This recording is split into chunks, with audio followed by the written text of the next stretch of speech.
Hello everyone. आज हम पायरेपिट और पाइथन की मदद से अपना पहला ऑटोमेशन टूल बनाएंगे रेविट में। अब बनाएंगे डायमेंशनिंग टैग्स और डायमेंशनिंग करेंगे बिना डायमेंशन लिए। So let's get started. यहाँ पे हमारे पास 5 स्टेप्स होंगे। First step is to get the Python script. तो हम ये प्रॉम्प्ट किसी भी LLM टूल में जैसे कि जेमिनी, ChatGPT, कहीं भी हम इसको पेस्ट करेंगे और वो हमको ऐसा एक स्क्रिप्ट दे देगा जिसको हम करेंगे कॉपी। और अगर आपके पास विजुअल स्टूडियो जैसा कोई सॉफ्टवेयर नहीं है तो हम सिंपली खोलेंगे नोटपैड, यहाँ पर कर देंगे इसको पेस्ट और इसको करेंगे सेव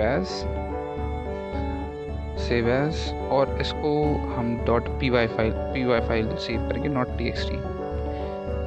सो इट्स .py और इन्वर्टेड कॉमा स्टार्टिंग और एंड में, तभी ये एक पाइथन फाइल बनेगी, वरना ये एक टेक्स्ट फाइल सेव हो जाती है। Save into desktop for now मेरे पास पहले से है, तो आगे बढ़ते हैं। नेक्स्ट स्टेप है हमें इसको इन फोल्डर्स को बनाना है। ये है सारे फोल्डर के सीक्वेंस।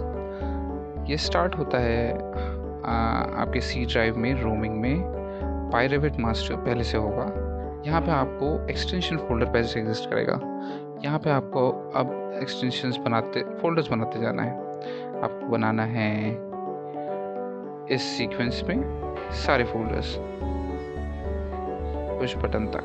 अब हम अपने स्क्रिप्ट को कॉपी करेंगे डेस्कटॉप में से, सिंपली कॉपी, और लास्ट फोल्डर जो हमारा है calcroomdems.push बटन, यहाँ पेस्ट कर देंगे एंड क्लोज। That's it. अब हमारा अगला क्रूशियल स्टेप है पायरेपिट में जाकर इसको रीलोड कर देना। इससे हमारा रूम डायमेंशन टैब बन जाएगा और अब हम बनाएंगे parameters. Next step is making new parameters.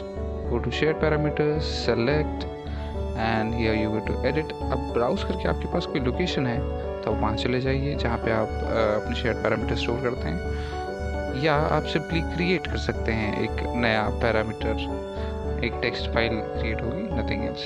Just save this name, मेरे पास पहले से है तो आगे बढ़ेंगे। Creating new group, new room data, ये हमने एक नया पैरामीटर ग्रुप बना दिया।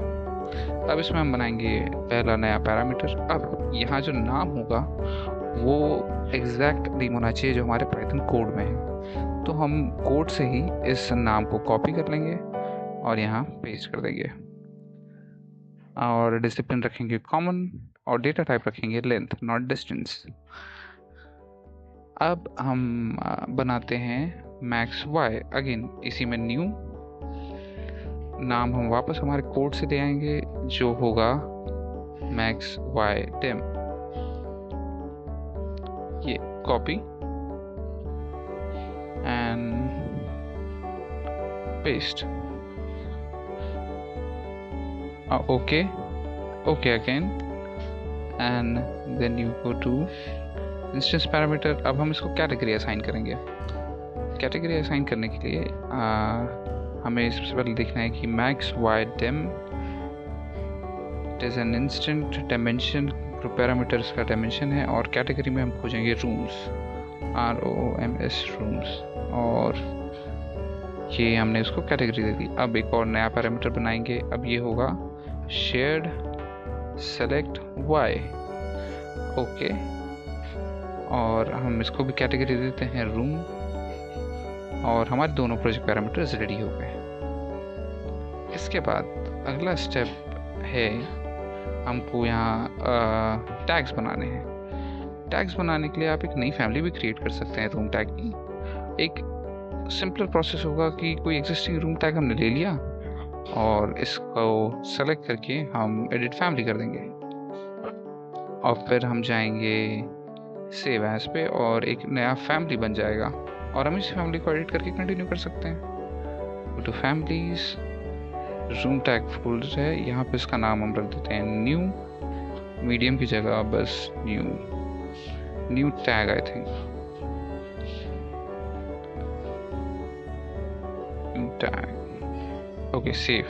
अब हम यहाँ पे ये जो लेबल है इसको करेंगे एडिट लेबल, और अब हम यहाँ पे जाएंगे न्यू शेयर पैरामीटर सेलेक्ट, और यहाँ से हम करेंगे सेलेक्ट मैक्स डेम को ले आएंगे पैरामीटर नेम पे और हटा देंगे इसको। अगेन हम जाएंगे share parameter select max Y dim, इसको हम ले जाएंगे पैरामीटर नेम्स में और एरिया को हटा देंगे। हमारे दोनों पैरामीटर्स आ गए एक्स और वाई। हमको यहाँ पर एक सिंपल लॉजिक समझना है। एक्स और वाई, अगर आपका रूम रेगुलर नहीं है, इरेगुलर शेप का भी है, तो भी मैक्सिमम एक्स डायरेक्शन में जो लेंथ होगा वो, और मैक्सिमम वाई डायरेक्शन में जो लेंथ होगा, जो हम लेते हैं लेंथ और ब्रेड्थ एक रूम का, वो हो जाएगा। और बीच में हम रख देंगे एक्स, जो एक नॉर्मल एनोटेशन मेथड है रिप्रेजेंट करने के लिए। हम यहाँ पे यूनिट यूज़ कर रहे हैं फीट एंड फ्रैक्शनल इंचेस, आप मेट्रिक में भी कर सकते हैं। आपके प्रोजेक्ट के जो भी यूनिट्स होंगे ये उन्हें फॉलो करेगा। अब ये बन गई हमारी फैमिली, और हम देखते हैं हमारी ये न्यू रूम टैग फैमिली है या नहीं। हाँ, यहाँ पे हमारे पास आ गई न्यू रूम। ओके, अब let's move to the next step. हम यहाँ पे आ गए पायरेबिट में, एक बार रीलोड कर लेते हैं। यहाँ पे आ गया room dimensions, calc room dim, ये जो हमने फोल्डर बनाया था वो, इसको हम रन करते हैं। ये रन किया and room dimension successfully calculated and written to parameters. तो उन पैरामीटर्स में वैल्यू आ गई है। अब हम जाएंगे वापस एनोटेट में, रूम टैग, न्यू टैग, और बस सिंपली रखते जाएंगे।